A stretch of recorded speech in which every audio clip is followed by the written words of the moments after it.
Assalamualaikum warahmatullahi wabarakatuh. Selamat pagi, salam sejahtera untuk kita semua. Jumpa lagi dengan Podcast 9, sebuah podcast yang digagas oleh 9 alumni Fakultas Hukum Universitas Indonesia yang mengangkat, mengupas, mendiskusikan berbagai hal menyangkut hukum dan demokrasi serta hal-hal yang aktual di masyarakat secara bertanggung jawab dengan narasumber yang berkompeten, terbuka, dan tidak memihak. Seperti yang senantiasa kami sampaikan, tegakkan hukum dan berikan keadilan. Saya Gunawan Suryo Murcito, Sarjana Hukum, Magister Hukum, alumni Fakultas Hukum Universitas Indonesia, akan mengisi rubrik editorial pada podcast 9 pada kesempatan ini dengan topik bahasan mengenai merek dagang atau dagang merek, pelindungan hukum, atau pemerasan merek. Saya salah satu dari 43 orang konsultan paten terdaftar yang mulai diangkat oleh Pak Ismail Saleh pada tahun 92. Sekarang juga sebagai konsultan kekayaan intelektual yang terdaftar di Kementerian Hukum dan HAM, Direktorat Jenderal Hak Kekayaan Intelektual. Saya pernah menjadi ketua dari Asosiasi Masyarakat Hukum Kekayaan Intelektual. Saya sering diundang oleh Mahkamah Agung untuk memberikan makalah mengenai hukum merek dan banyak kesempatan lain. Bapak dan Ibu sekalian, topik yang akan kita angkat dan bahas dalam editorial ini saat ini adalah mengenai penggunaan merek dagang secara abusive, tidak benar, dan juga untuk mengambil keuntungan secara tidak etis. Adalah suatu realita di masyarakat di mana kita sekarang mengalami hal-hal tersebut. Yang pertama-tama saya akan menyampaikan sejarah perlindungan merek di Indonesia. Ini dimulai dari tahun 1912 oleh pemerintah kolonial Belanda yang dengan aturan hukum Reglement Industrieel Eigendom, Reglement of the Fabriek en Handelsmerken tahun 1912. Dalam bahasa Indonesia biasanya disebut dengan Peraturan tentang Merek Pabrik dan Merek Perniagaan. Aturan Belanda itu diganti pada tahun 61 dengan Undang-Undang Nomor 21 tentang merek perusahaan dan merek perniagaan. Nah, yang perlu dicermati undang-undang ini, itu pendaftaran merek bersifat deklaratif. Jadi siapa yang mendaftar pertama dianggap atau mempunyai anggapan hukum bahwa dialah pemilik merek yang bersangkutan. Kecuali bisa dibuktikan sebaliknya. Sedangkan di dalam undang-undang yang berlaku sekarang ini, Undang-Undang Nomor 20 tahun 2016 tentang merek dan indikasi geografis, itu pendaftaran merek bersifat konstitutif atau menimbulkan hak. Nah, ini yang nanti akan kita bahas. Bagaimana sifat konstitutif itu menjadi dasar untuk justru menyalahgunakan merek. Demikian mengenai dasar hukum dan undang-undang. Saya akan sampaikan juga definisi merek dan definisi indikasi geografis supaya kita bisa tahu apa bedanya.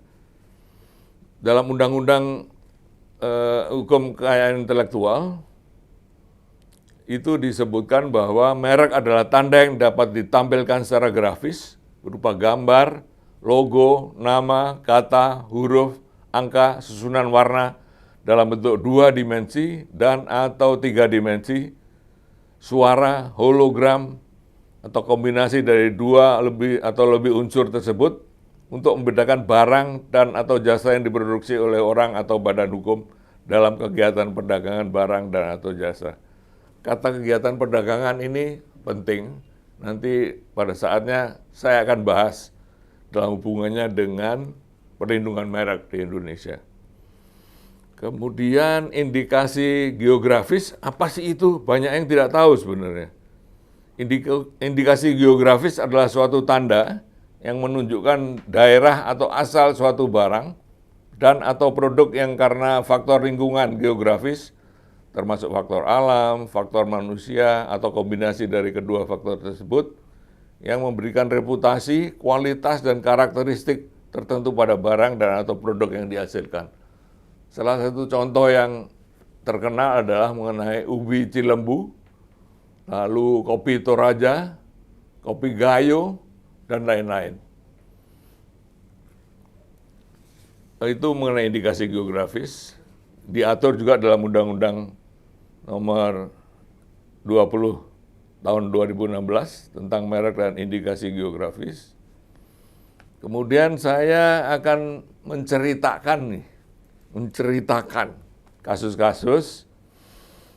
Yang pertama, merek Colgate melawan Maising. Ini perkara lama, bentuknya begini mereknya. Kemudian ada satu lagi, Kopiko lawan Kopi Bos. Yang Colgate versus Maising ini kasus lama sebenarnya. Pada waktu Undang-Undang 1912 masih berlaku. Yang menarik begini, ada dua putusan Landrat, satu Landrat Batavia, satu Landrat Medan, yang saling bertentangan. Nah, yang menarik yang Jakarta ini, yang Batavia, itu hakimnya Mr. Kusuma Atmaja, ayah dari Profesor Mukhtar Kusuma Atmaja. Pendapat beliau bertentangan dengan hakim yang di Landrat Medan. Kalau Pak Kusuma Atmaja melihatnya merek katanya. Beliau bilang, oh ini lain. Satunya Colgate, satunya Maising. Lain itu, dia tolak gugatannya. Sedangkan yang di Landrat Medan itu menyatakan bahwa ada kemiripan yang kuat dari desain kemasannya. Soal merek itu tidak menjadi pertimbangan. Yang kedua, kasus Kopiko lawan Kopi Bos. Nah, ini tampilannya seperti ini.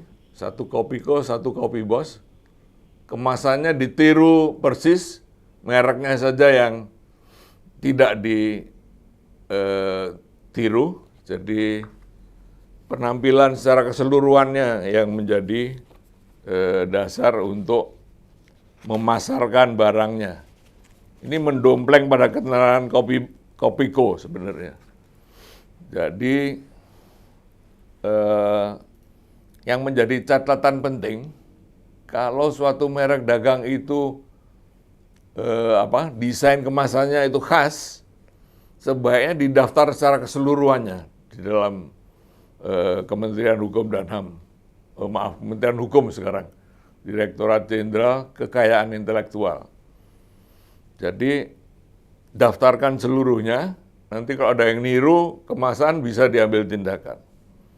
Kemudian yang relevan juga adalah kasus Silver Queen melawan Majestic. Jadi Majestic ini meniru kemasannya Silver Queen, gambar kacang mete, cuma mereknya aja diganti. Satu Silver Queen, dia pakai Majestic. Ini digugat dan berhasil dibatalkan. Kemudian yang menarik ini kasus GS. Jadi merek Aki GS itu sudah terdaftar di Indonesia, dulu masih Indis, Hindia Belanda. Itu tahun 21 saya temukan sudah terdaftar di dalam kantor merek di Indonesia waktu itu. Jadi ini ada yang menarik.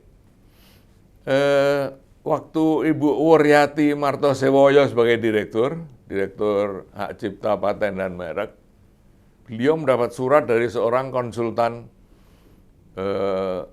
paten waktu itu, menanyakan apakah merek huruf-huruf saja bisa didaftar sebagai merek? Beliau menjawab, huruf-huruf saja tidak bisa menjadi merek. Nah, ini menjadi pegangan dari konsultan paten yang menanyakan itu untuk mendaftarkan GS dengan kepanjangannya. Seperti Guna Surya, jadi G kecil, S kecil, Guna Surya. Lalu Gold Shine, Gizi, Goso, dan sebagainya.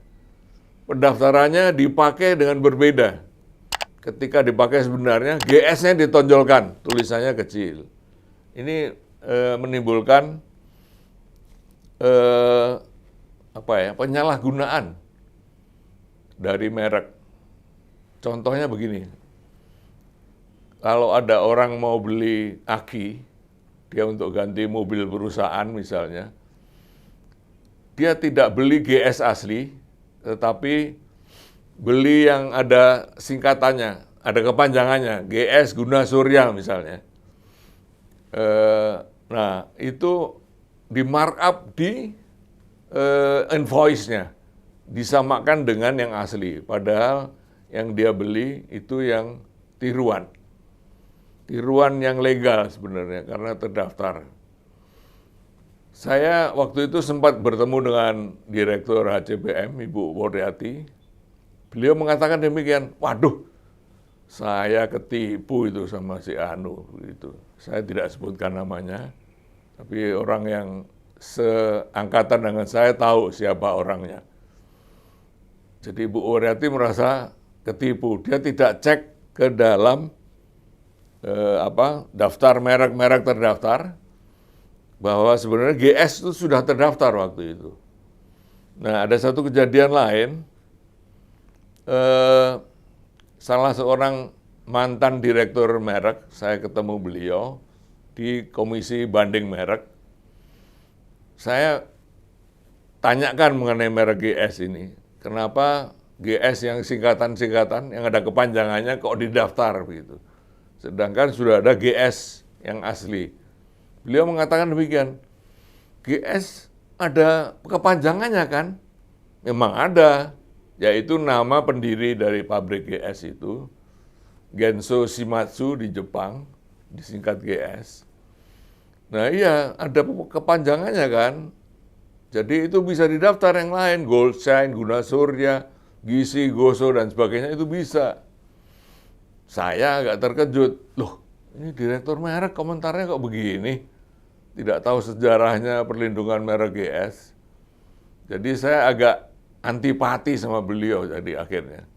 Saya tidak sebutkan namanya karena tidak etis. Kemudian ada kasus merek dagang, lawan merek jasa, Holland Bakery. Kita tahu Holland Bakery, toko yang menjual roti-roti yang terkenal, termasuk enak, yang bertahan sekian puluh tahun.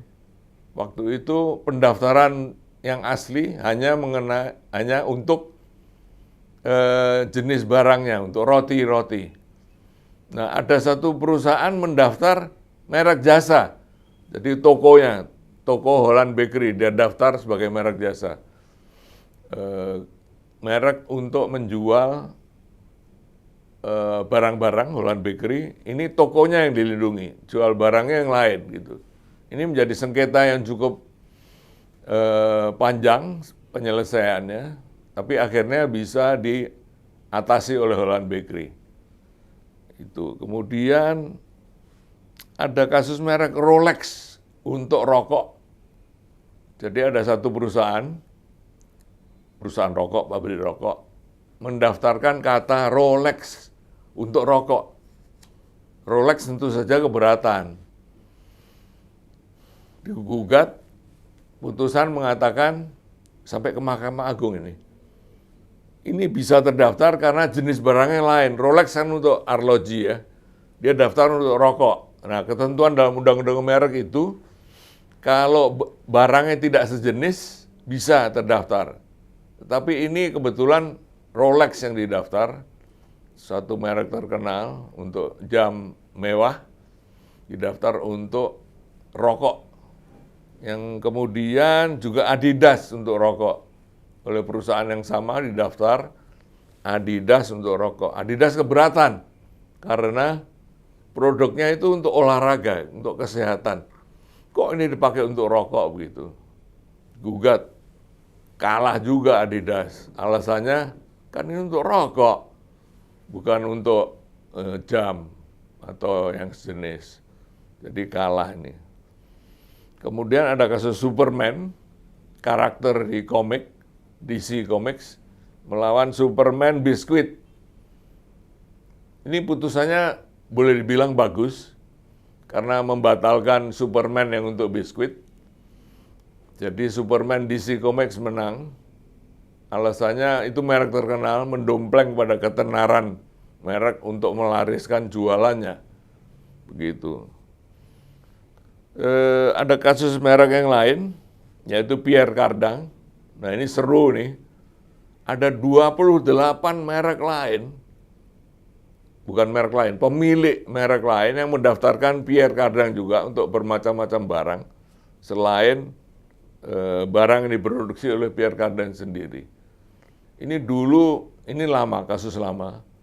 Pierre Cardin sempat datang audiensi dengan Ibu Tien Soeharto waktu itu, almarhumah Ibu Tien Soeharto, komplain mengenai ini di Indonesia kok begini situasinya. Semua orang mendaftarkan untuk berbagai macam barang. Bagaimana ini? Ya beliau diplomatis jawabnya, silakan hubungi Menteri Kehakiman untuk mengurus hal ini. Pierre Cardin gugatin semua itu, 28, ada 28 kasus. Ada yang menang, ada yang kalah. Alasannya sama seperti tadi. Ini kan barangnya lain. Misalnya untuk produk roti begitu, roti Pierre Cardin, ya boleh dong, kamu barangnya lain kok. Kosmetik, yang asli kan kosmetik Pierre Cardin. Kemudian ada pakaian juga. Jadi pendaftaran mereknya ini disalahgunakan. Niru merek terkenal untuk barang yang tidak sejenis. Bisa terdaftar karena aturan hukumnya begitu. Kalau barang tidak sejenis, bisa didaftar. Kemudian ada kasus merek Ferrari, didaftar untuk parfum.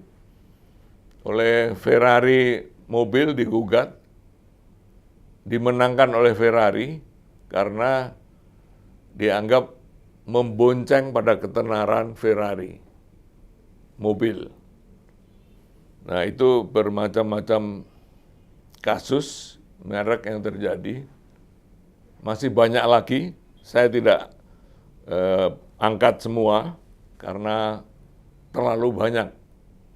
Nah, sekarang mengenai penyalahgunaan. Topik yang tadi saya sampaikan, ini merek dagang atau dagang merek. Dibalik tetapi kenyataannya terjadi. Jadi begini, ada orang Indonesia mendaftarkan merek terkenal asing untuk di-keep dulu, jadi dimiliki dulu, haknya dimiliki, kemudian ketika pemilik merek asing masuk ke Indonesia, dia tawarkan, kamu mau beli nggak nih mereknya? Sekian ratus juta misalnya mintanya. Memang permintaannya tinggi-tinggi. Karena dia tahu ini perusahaan besar, duitnya banyak begitu. Jadi tadinya merek dagang, akhirnya digunakan untuk dagang merek. Ini banyak terjadi. Dulu waktu masih Undang-Undang Nomor 21 tahun 61, itu kan sifatnya deklaratif. Jadi dianggap sebagai pemakai pertama di Indonesia begitu. Nah, itu digugat, ada yang menang, ada yang kalah. Yang kalah biasanya hakimnya normatif saja, legistis. Apa yang ada di undang-undang beliau terapkan. Ya tidak salah, tetapi tidak menegakkan keadilan untuk pemilik merek yang asli. Sebagai semboyan dari podcast 9, tegakkan hukum dan berikan keadilan. Itu di situ. Apanya? pertimbangan untuk memenangkan atau mengalahkan suatu perkara. Jadi kalau hanya kepastian hukum, banyak pemilik merek asli itu kalah. Tetapi seharusnya diberikan keadilan, yaitu dengan menerapkan etika tidak baik. Jadi merek yang didaftar dengan etika tidak baik, itu bisa dibatalkan. Jadi ada keseimbangan antara kepastian hukum dengan keadilan. Ini yang harus diterapkan oleh hakim. Mau normatif saja, boleh, tapi tidak memberikan keadilan. Jadi harus diseimbangkan.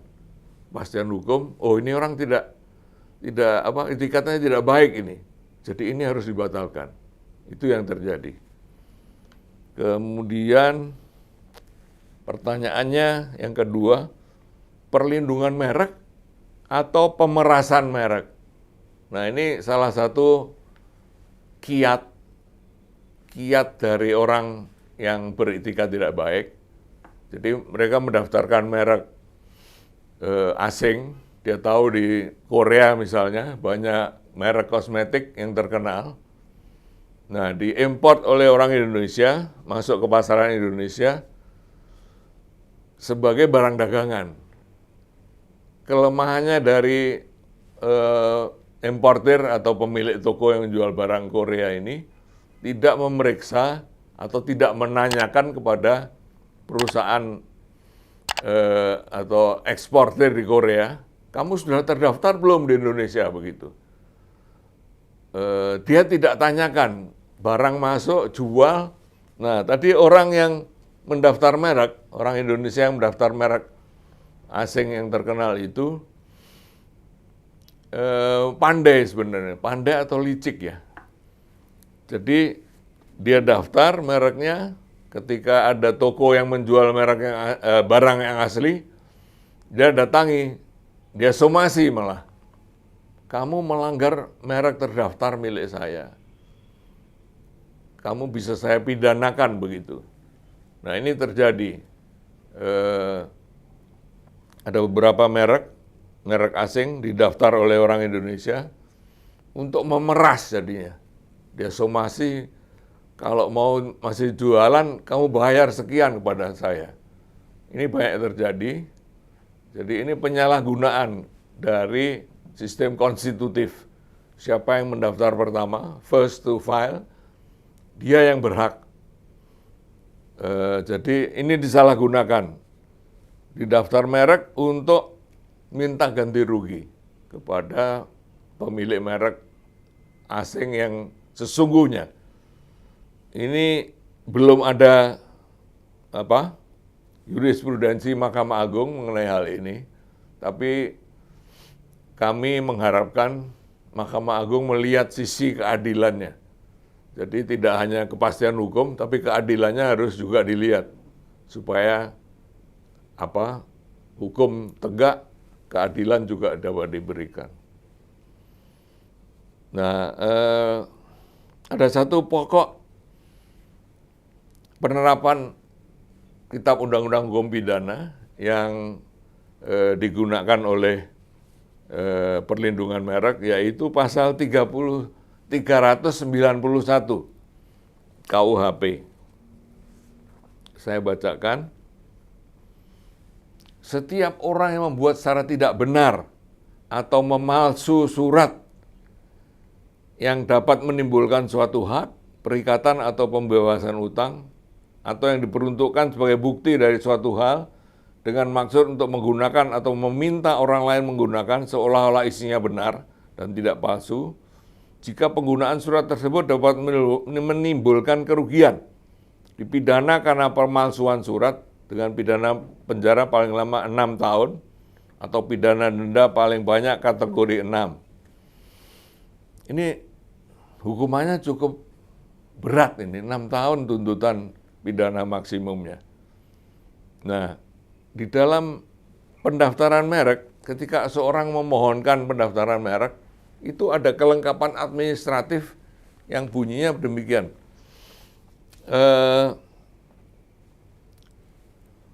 Surat keterangan kepemilikan merek.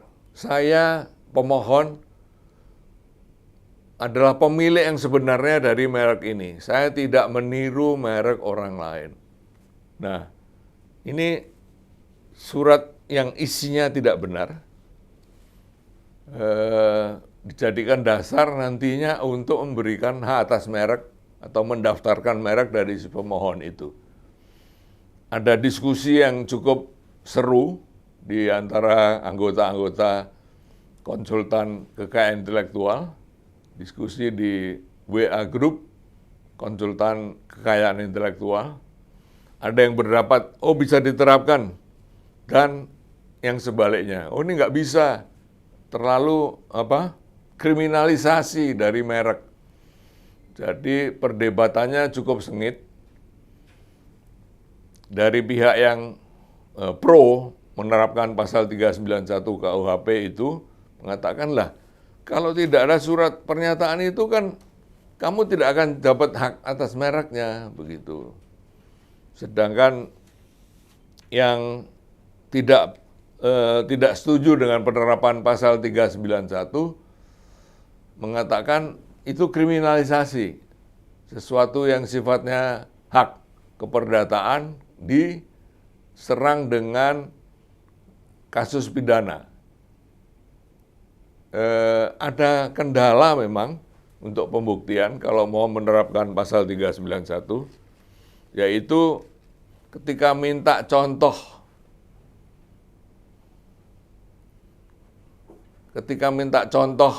merek terkenal itu, contoh pernyataan kepemilikan merek itu oleh Direktorat Merek tidak diberikan. Alasannya ini dokumen negara, ada sifat kerahasiaan yang menjadi milik negara. Jadi kiatnya kalau menghadapi penolakan itu, jadi ajukan pengaduan dulu, bukan pengaduan, laporan maaf. Ajukan laporan ke polisi, kemudian dengan bukti surat pernyataan kosong, minta izin ke pengadilan untuk menyita berkas di kantor Direktorat Merek. Itu yang bisa dilakukan. Jadi ini memang harus ada test case, dituntut dengan pasal 391, apakah akan dilakukan oleh kepolisian atau tidak gitu. Jika sudah dilakukan penyidikan sampai berkas lengkap, mau naik ke P21, yaitu penyerahan berkas kepada kejaksaan untuk diambil tindakan lebih lanjut, penuntutan di pengadilan. Pihak pemilik asli bisa mengatakan kepada pendaftar, gimana, kamu mau damai nggak nih? Kalau nggak lanjut, begitu. Biasanya si pemilik pendaftaran merek itu yang tidak punya perdagangan yang sesuai dengan penjualan mereknya, penjualan barangnya maksud saya, tentu tidak akan dilindungi oleh pengadilan. Ini yang penting, karena untuk menegakkan keadilan, ada penegakan hukum, ada pemberian keadilan, ini seharusnya keadilan yang diterapkan. Begitu. Saya rasa demikian. Demikian Bapak dan Ibu sekalian, editorial kita pada kesempatan ini. Kiranya apa yang telah disampaikan dapat memberikan pencerahan bagi kita semua tentang hakiki dari perlindungan merek. Pelindungan merek, maaf. Ada dua istilah yang hampir sama. Sekarang digunakan pelindungan, bukan perlindungan. Jadi undang-undang semua sekarang pelindungan merek misalnya. Sedangkan undang-undang yang lama seperti undang-undang perlindungan konsumen itu masih menggunakan istilah perlindungan merek. Yang benar sekarang adalah pelindungan. Jadi ada suatu perbuatan untuk melindungi hak. Perlindungannya ini kata benda. Diberikan perlindungan. Kalau memberikan perlindungan, itu istilahnya pelindungan. Jadi ini suatu yang baru yang mungkin harus diperhatikan oleh kita semua. Demikian Bapak dan Ibu sekalian, editorial kita pada kesempatan ini, kiranya apa yang telah disampaikan dapat memberikan pencerahan bagi kita semua tentang hakiki dari pelindungan merek. Saya ulangi lagi tadi, sebelum kami akhiri editorial pada podcast 9 ini, kami senantiasa mengingatkan kepada kita semua, tegakkan hukum dan berikan keadilan. Terima kasih atas perhatiannya. Waalaikumsalam warahmatullahi wabarakatuh. Terima kasih.